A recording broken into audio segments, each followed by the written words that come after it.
Bilang naik gunung itu candu. Candu.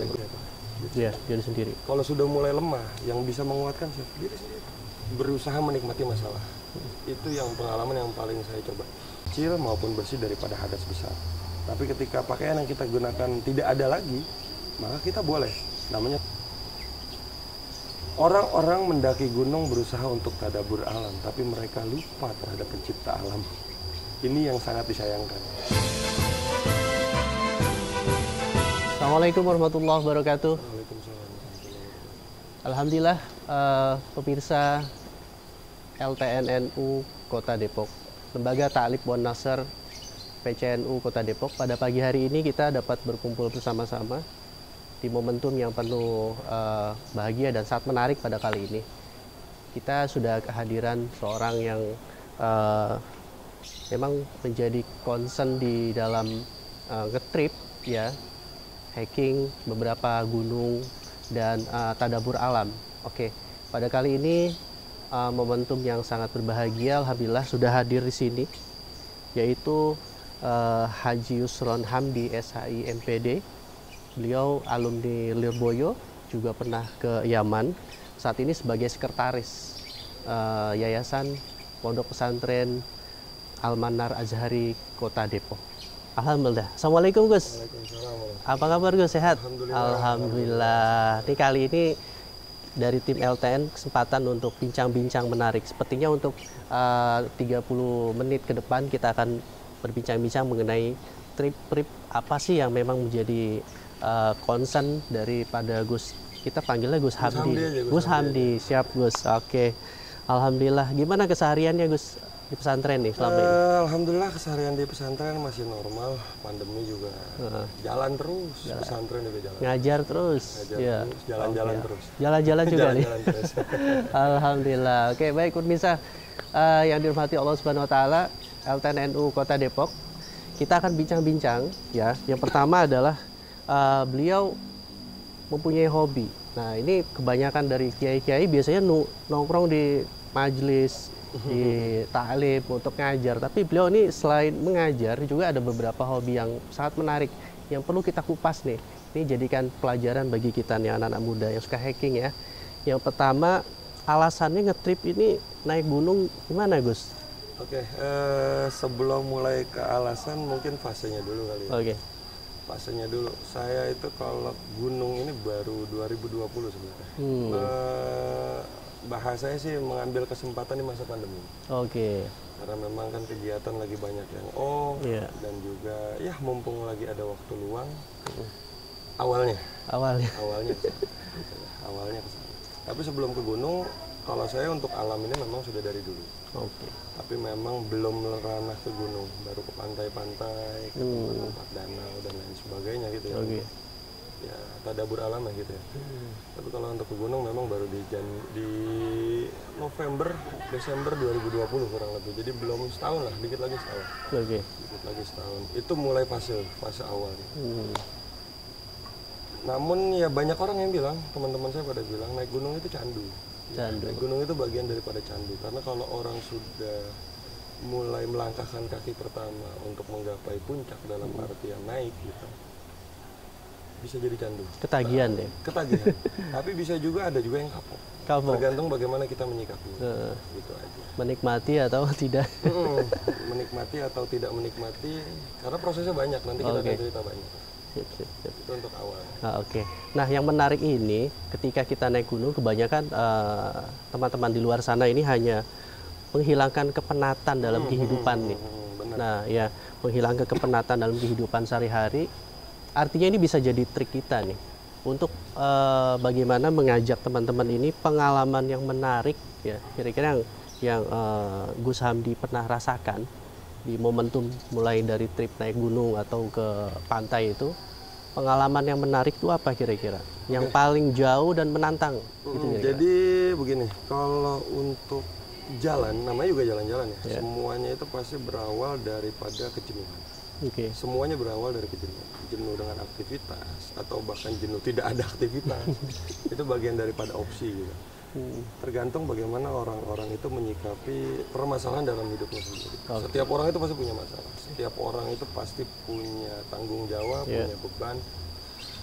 Apapun itu tanggung jawab, tugas dan lain sebagainya pasti ada sisi kejenuhan. Tapi biasanya memang kalau di kota ini untuk jalan-jalan ya paling jalan-jalan refreshing ke mall, refreshing main ke mana namanya tempat pemandian umum atau kolam renang atau kemana. Paling jauh orang kita paling ke puncak, nyewa villa dan lain sebagainya. Awalnya sih juga ngerasa begitu, tapi akhirnya dipikirkan daripada kesana tidak ada apa-apa gitu, dalam artian datang ke sana selesai masalah pikiran selesai, tapi balik ke rumah nggak ada nggak ada cerita, maksudnya nggak ada cerita, nggak ada yang bisa diceritakan sama sekali. Saya ke villa ya sudah, apa yang dilakukan di villa? Saya ke kolam renang, apa ya, ada pengalaman apa? Tapi kalau untuk saya pribadi, gunung pertama memang pasti semua pemula dari pendaki itu pasti mencarinya gunung yang bisa ditempuh dengan cara yang mudah. Gimana tuh? Gunung apa, Gus?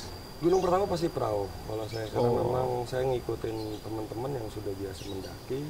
Akhirnya direkomendasikan kita naik gunung perahu dulu di Wonosobo. Saat itu November kalau nggak salah, November.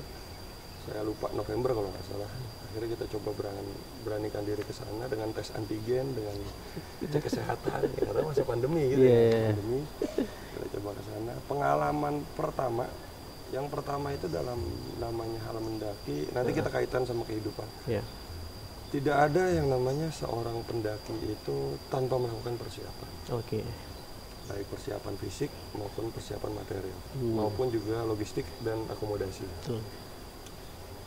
Niat mendaki, kalau cuma mendaki doang ya biasa, tapi semuanya pasti butuh peralatan pribadi, sepatu, baju, celana, tas keril, tenda dan lain sebagainya. Itu juga hal yang wajib disiapkan. Selain itu, kita juga membiasakan diri fisik jalan. Kalau saya memang nggak biasa lari, saya tidak terbiasa lari kecuali di futsal atau lari dari masalah gitu.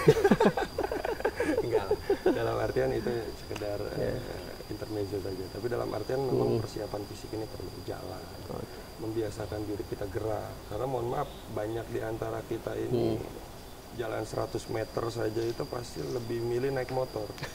Kalau ada opsi motor, pasti mereka milih naik motor. Tapi kalau seandainya kita biasakan dengan jalan kaki, itu akan jauh lebih terbiasa. Jadi kalau untuk pengalaman, ya itu banyak. Kalau pendakian pertama pasti banyak kekurangan. Yang paling menantang nih apa, Gus? Di pendakian pertama itu? Yang paling menantang itu melawan ego.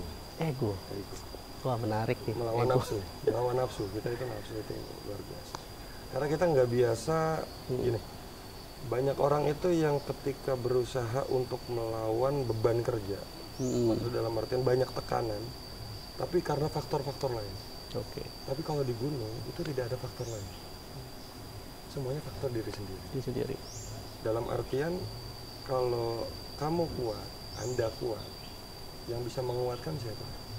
Diri sendiri. Kalau sudah mulai lemah, yang bisa menguatkan siapa? Diri sendiri. Teman-teman itu bagian eksternal, tambahan.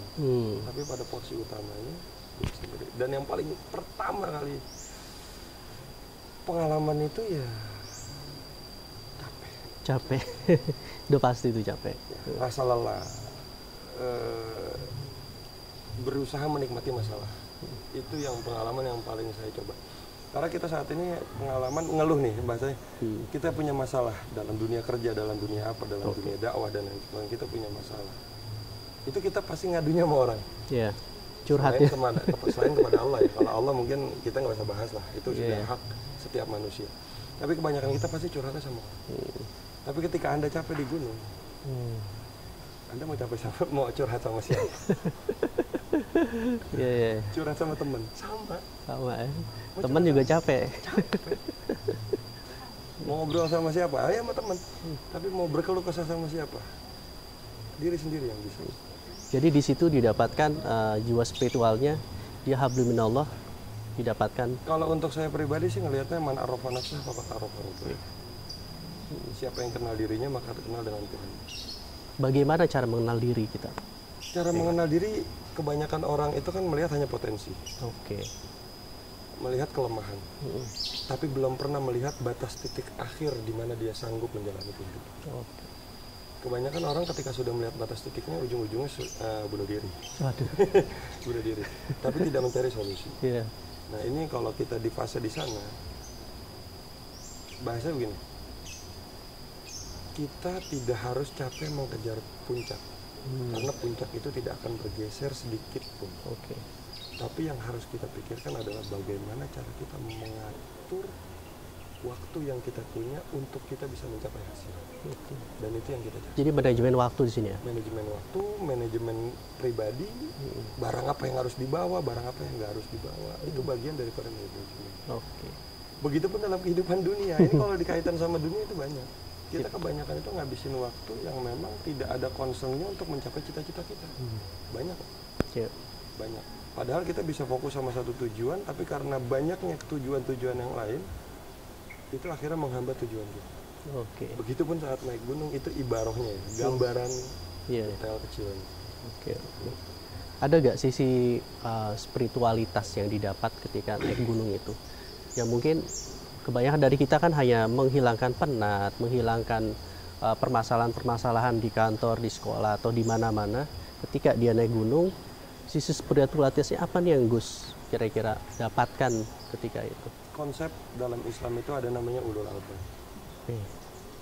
Ulul albab itu bagaimana tentang proses tafakkur, tadabbur dalam alam. Inna fi khalqis samawati wal ard la ayatul ulil albab. Atau dalam ayat yang lainnya, Allah itu menciptakan langit dan bumi itu sebagai tanda. Ayat itu adalah tanda, dalilun, bahwasanya Allah itu maha besar. Allah itu maha luar biasa. Allah itu maha pencipta yang sangat luar biasa. Kalau dari sisi spiritual, banyak orang yang mengedepankan gini.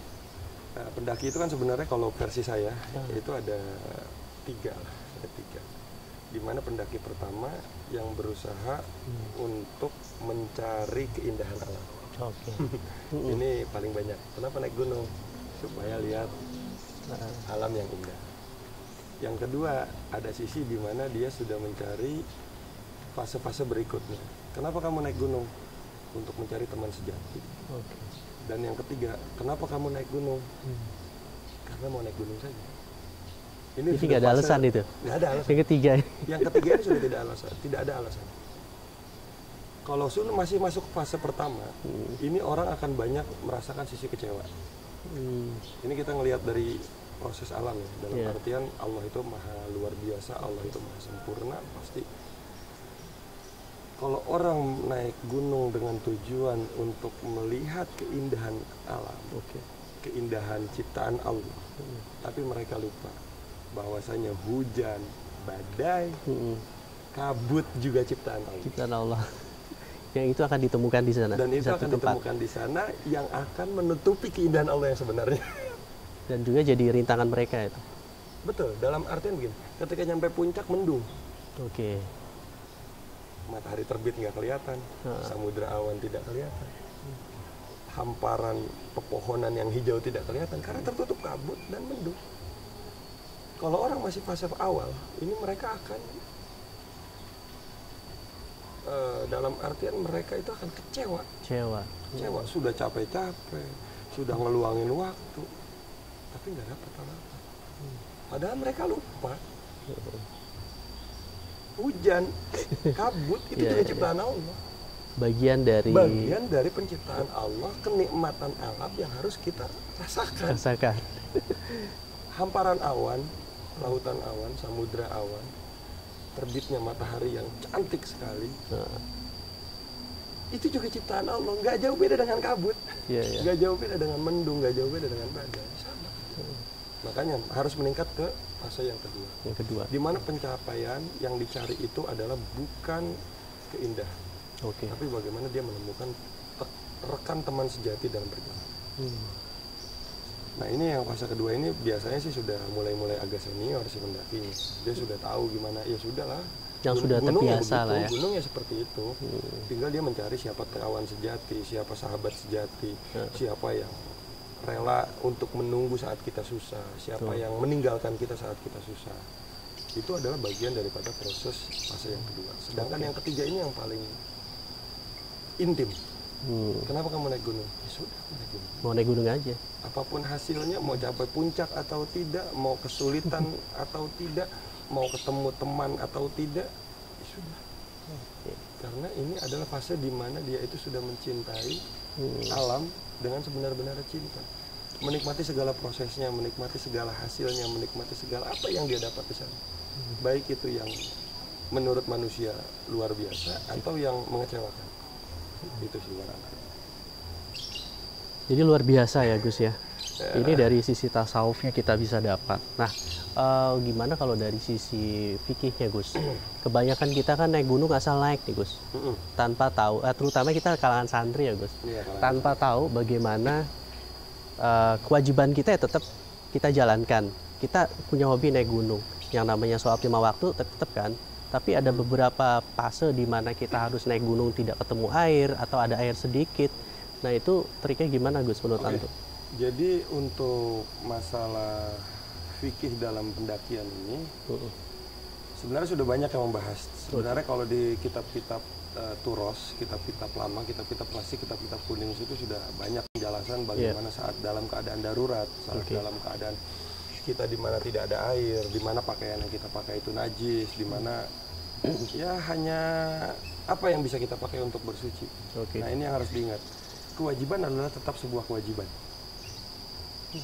Dimanapun kita berada, kewajiban adalah tetap sebuah kewajiban. Mau kita itu dalam posisi sulit maupun posisi senang, sholat adalah sebuah kewajiban. Ada beberapa gunung yang ada mata airnya, ada beberapa gunung yang sangat sulit mata airnya. Kalau seandainya ada mata air dan airnya melimpah, maka tetap diwajibkan berwudu. Tapi kalau seandainya mata airnya terbatas, ataupun tidak ada air lagi kecuali untuk yang digunakan untuk minum selama pendakian ataupun sampai dengan turun nanti, maka bisa diganti dengan yang namanya tayamum. Dan ingat, mencari kiblat di gunung itu sangat mudah. Karena kita tahu di mana matahari terbit dan kita tahu di mana matahari terbenam. Ya. Itu adalah bagian daripada proses bagaimana fikih itu bisa kita aplikasikan saat mendaki gunung. Dan juga kita harus pahami, pakaian yang kita kenakan itu diusahakan adalah pakaian yang bersih. Bersih daripada hadas kecil maupun bersih daripada hadas besar. Tapi ketika pakaian yang kita gunakan tidak ada lagi, maka kita boleh. Namanya sholat untuk darurat, dan nanti kita ada kewajiban menurut Imam Syafi'i itu mengkodok saat kita sudah sampai di rumah. Saat kita sudah memiliki baju yang bersih untuk melaksanakan ibadah sholat itu sendiri. Orang-orang mendaki gunung berusaha untuk tadabbur alam, tapi mereka lupa terhadap pencipta alam. Ini yang sangat disayangkan. Yang sangat-sangat disayangkan. Berusaha untuk menikmati keindahan alam, berusaha untuk mendekatkan diri kepada siapa yang menciptakan alam, tapi pada hakikatnya mereka semakin menjauh kepada sang pencipta alam, yaitu Allah Subhanahu wa Ta'ala, dengan meninggalkan sholat. Nah, ini jangan sampai kita lakukan, apalagi para santri itu yang notabene paham seperti apa bagaimana melaksanakan dalam keadaan darurat dan dalam keadaan lain seperti itu. Oke Gus, itu dari sisi hablum minallah ya. Kita menjaga ibadah kita walaupun dalam keadaan darurat seperti apapun. Tapi kali ini bagaimana menjaga kebersihan, itu hablum minal alam atau hablum hubungan kita terhadap alam. Kebersihan ini apa kira-kira yang harus kita jaga Gus selama pendakian itu? Setiap gunung itu pasti akan mewajibkan untuk pendaki membawa turun sampahnya. Semua pendaki pasti sudah tahu itu, bawa turun sampahmu. Bahwa beban sebegitu berat yang ada di pundakmu, masa membawa sampah yang sebegitu ringan, itu sangat sulit bagimu. Gitu ya? Itu semua sudah ada, quote-quote seperti itu sudah ada di semua gunung itu ada. Bawa turun kembali sampahmu. Bahkan beberapa base camp ada yang ekstrim. Ketika Anda tidak membawa sampahmu, maka Anda harus kembali mengambil sampahmu, baru dikembalikan identitas. Gitu. Ada beberapa gunung yang seperti itu. Tapi pada notabene kita paham, ketika di alam, kita semua harus menjaga kebersihan. An-nadhafatu minal iman. Saat kita buang air kecil maupun air besar, kita juga harus tahu tata keramanya, attitude-nya dan lain sebagainya. saat membuang makanan sisa itu dialokasikan ke tempat tertentu untuk hewan dan lain sebagainya. Tapi kalau untuk bungkus-bungkus sampah itu semua wajib dibawa turun. Yang perlu diingat itu lagi-lagi kembali kepada ego kita sendiri. Kita menjaga barang kita sebaik mungkin supaya kita bisa bawa naik, kita bawa turun. Tapi kita lupa sampah itu juga adalah bagian daripada bawaan yang kita bawa. Pada dasarnya di alam itu tidak ada sampah plastik, tapi karena pendaki yang membawa ditinggalkan begitu saja, itu yang menyebabkan alam kita menjadi kotor. Dan itu yang sangat disayangkan oleh sebagian pecinta alam dan juga penikmat alam. Ini juga harus dikelirkan. Saya masih berusaha untuk menjadi pecinta alam, tapi saat ini saya masih menjadi penikmat alam. Masih menjadi penikmat. Tapi mungkin kita juga masih banyak kesalahan, belum mencintai alam sepenuhnya. Masih suka menginjak pohon yang tumbuh, masih suka memetik tangkai pohon saat jalan. Itu mungkin saya masih belum dianggap pecinta alam, tapi saya masih mungkin penikmat alam. Tapi saya berusaha sebaik mungkin untuk menjadi penikmat alam yang baik. Oke, sip. Kaitannya dengan alam nih Gus. Kita ini kan sebagai makhluk yang hidup di alam ini tidak sendirian ya Gus, ada alam lain nih Gus. Nah ini sisi spiritualitas juga nih, alam gaib Gus. Nah kira-kira ada pengalaman nggak ketika naik-naik seperti itu? Pengalaman menariknya apa Gus? Kemarin terakhir saya naik di Gunung Slamet, itu bulan Agustus, tanggal 18 kalau tidak salah, 18 Agustus, sama teman-teman saya berempat. Sana itu pengalaman mungkin ada pengalaman beberapa yang lain, tapi mungkin yang paling parah sih ini. Ya dimana ada sebuah kesalahan lah, ada teman sekelompok saya yang ambil daun gitu. Bukan Edelweiss, bukan. Ini bukan. Kalau Edelweiss kita pantangan, kita pantangan. Karena Edelweiss itu adalah bagian daripada kenikmatan di puncak sebenarnya. Tapi ini beberapa pohon yang kita ambil karena untuk kepentingan yang memang penting. Gitu. Jadi ya pengalaman kita di mana kita dibuat panjang jalannya, yang harusnya durasinya pendek jadi sangat luar biasa panjangnya, di mana banyak suara-suara. Ya menurut saya mungkin itu halusinasi. Itu halusinasi. Kita positif thinking saja. Tidak ada di satu tempat pun di dunia ini kita hidup sendiri. Namanya alam itu ada alam manusia, ada alam gaib, ada alam hewan. Hewan juga kan berbicara. Bagaimana Nabi Sulaiman berbicara dengan hewan. Itu kita banyak melakukan kesalahan-kesalahan kepada hewan. Tapi kita yang paling kita takutkan ketika berbuat salah kepada alam gaib. Ini yang sebenarnya salah. Pada hakikatnya semua hidup berdampingan. Semuanya hidup berdampingan. Tinggal bagaimana niat kita dan juga sekuat apa ketebalan iman kita. Karena setiap manusia itu pasti digoda. Dan pada hakikatnya setiap manusia lahir sudah didampingi dengan yang namanya jin kaurin. Jin pendamping, setan pendamping, kita sudah ada semua. Dan apalagi ketika kita di alam, di mana mereka itu adalah sumber tempatnya, yang memang tempat yang disediakan, oleh Allah untuk mereka. Kalau kaitannya dengan makhluk gaib itu Gus, ada gak aturan? Kita kan santri ya, paham bagaimana alam gaib seperti itu. Bahasanya adalah penghormatan atau permisi lah bahasanya. Apa kira-kira yang harus diucapkan ketika ketuk pintu atau apa? Kalau kita di sini kan biasanya kalau mau kencing amit-amit, apa numpang-numpang gitu dan lain sebagainya. Itu di kita di sini. Intinya itu adalah sebuah kata-kata. Yang paling penting itu adalah dari hati kita benar-benar permisi. Dalam artian bukannya dalam arti kita apa-apa kita nggak usah permisi, bukan. Itu malah justru tidak baik. Yang baik itu kita menghormati sesama, sama-sama ciptaan Allah. Sama-sama makhluknya Allah, sama-sama memang orang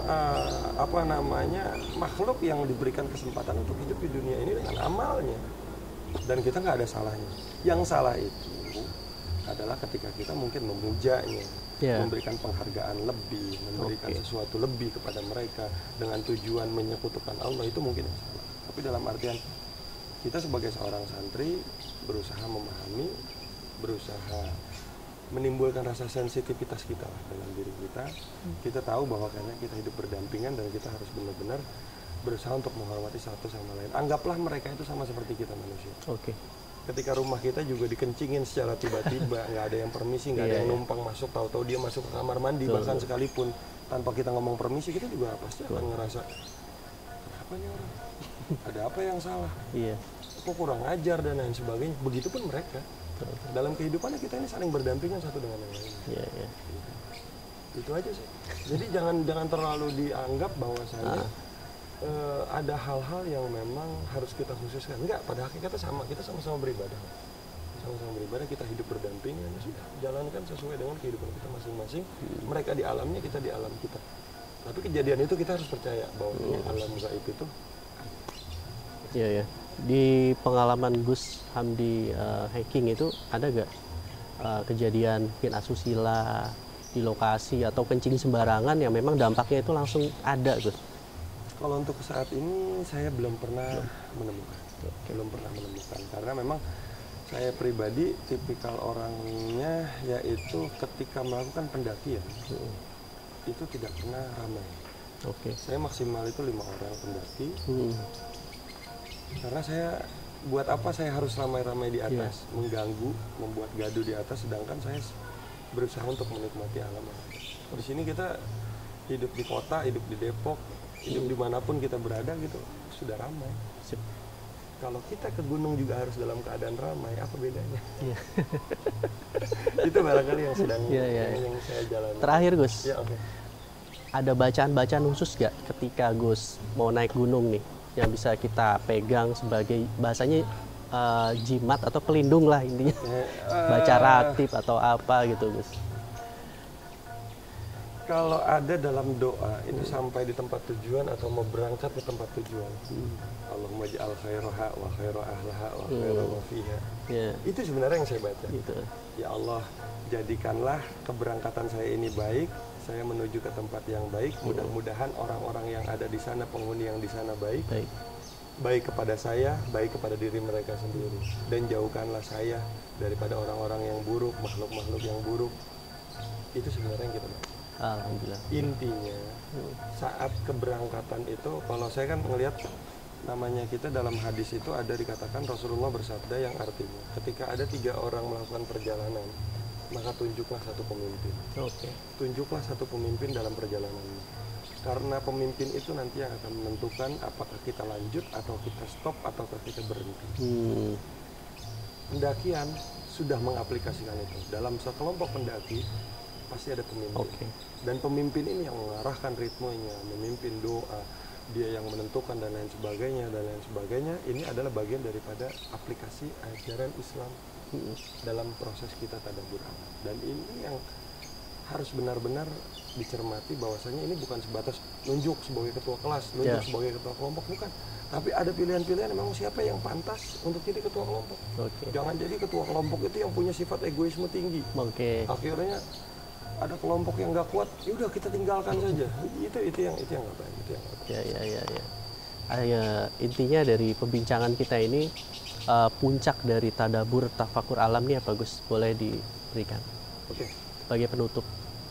Sebagai closing statement, saya hanya berusaha untuk ngajak mencintai alam itu bukan sebuah kesalahan. Itu adalah sebuah keharusan, di mana itu adalah nilai-nilai yang lain dalam Islam. Kita punya masa di mana kita harus kembali kepada alam untuk merefresh diri kita, merefresh otak kita, merefresh kejenuhan yang kita rasakan. Tapi ingat, innamal a'malu binniyat. Apa yang kita niatkan dalam kita melakukan proses tadabbur alam itu. Kalau niatnya hanya untuk merefreshing, maka itu yang akan kalian dapat. Tapi kalau kalian yang untuk takarrub, mendekatkan diri kepada Allah, maka akan ada nilai plus dalam perjalanan yang akan kalian dapati. Mencari teman sejati adalah sebuah keniscayaan, dan kita harus menemukan siapa teman sejati kita. Teman sejati dalam Islam itu adalah teman yang mengarahkan kita ketika kita baik, akan disupport, ketika kita salah akan dinasehati. Dan itu adalah proses kedua saat kita menentukan sebuah trip perjalanan dengan siapa kita jalan. Karena seorang yang suka berjalan dengan suka berkumpul dengan tukang minyak wangi, akan kebauan minyak wangi meskipun dia tidak baik. Begitupun kita berjalan dengan orang yang baik dalam ibadahnya, baik dalam akhlaknya, baik dalam tutur katanya, maka kita akan ke bawah ke arah sana. Jadi proses pencarian alam, niati, niat tadabbur kepada Allah, tadabbur alam, mendekatkan diri kepada Allah, niat mencari sahabat, niat mencari teman, seperjalanan yang baik, karena sifat orang itu akan muncul ketika dia dalam perjalanan. Dan yang terakhir adalah bagaimana kita menumpuk rasa rindu untuk kembali kepada keluarga. Wah, itu yang paling puncaknya. luar biasa. Puncak dari perjalanan adalah rindu untuk kembali. Supaya kita tahu di rumah masih ada orang-orang yang sayang sama kita. Kalau kita gegabah, kalau kita sembrono, kita nggak punya persiapan apa-apa, ujung-ujungnya banyak pendaki-pendaki yang hilang, banyak pendaki-pendaki yang kena hipotermia karena persiapannya nggak lengkap. Persiapannya nggak sempurna, sehingga membahayakan nyawanya, sehingga membuat khawatir orang-orang yang di rumah. Saya pun gitu, ketika berangkat ditanya sama istri saya, persiapannya bagaimana? Sudah siap semuanya, sudah aman semuanya, sudah saya izin berangkat, saya berangkat. 3 hari, 4 hari, 5 hari, yang terlama sih biasa 5 hari. Saya ketika melakukan trip itu biasa 5 hari, karena saya lagi-lagi saya penikmat, bukan pecinta. Dan saya tidak pernah mengejar waktu saat melakukan perjalanan. Menikmati aja. Karena ya sudah, puncak tidak akan pernah bergeser sedikit pun, tapi kita berusaha untuk menekan egoisme kita dalam diri kita dalam perjalanan. Itu aja closing statement saya. Dan juga sampah tolong dibuang turun lagi, itu yang paling luar biasa. Wah, menarik sekali ya para pemirsa LTNNU Kota Depok. Ya. Pada hari ini kita dapat bincang-bincang. Ya. Semoga ini menjadikan trik dan ilmu amal yang bisa kita raih dalam mengarungi jejak hidup kita masing-masing. Terima kasih sekali lagi Gus. Sama-sama. Atas waktunya. LTNNU kalau mau nge-trip kita jalan bareng. Siap. Gitu. Wah, ini juga ada yang para krunya udah siap sepertinya. Langsung aja ngubungin. siap insyaallah. Baiklah teman-teman sekalian, kita cukupkan untuk hari ini. Mudah-mudahan kita bisa bincang-bincang lagi dengan tokoh-tokoh yang menarik lainnya yang insyaallah akan kita laksanakan. Oke, dari saya Hakim Hasan, kurang lebihnya mohon maaf. Wallahul muwaffiq ila aqwamit thoriq. Assalamualaikum warahmatullahi wabarakatuh. Waalaikumsalam.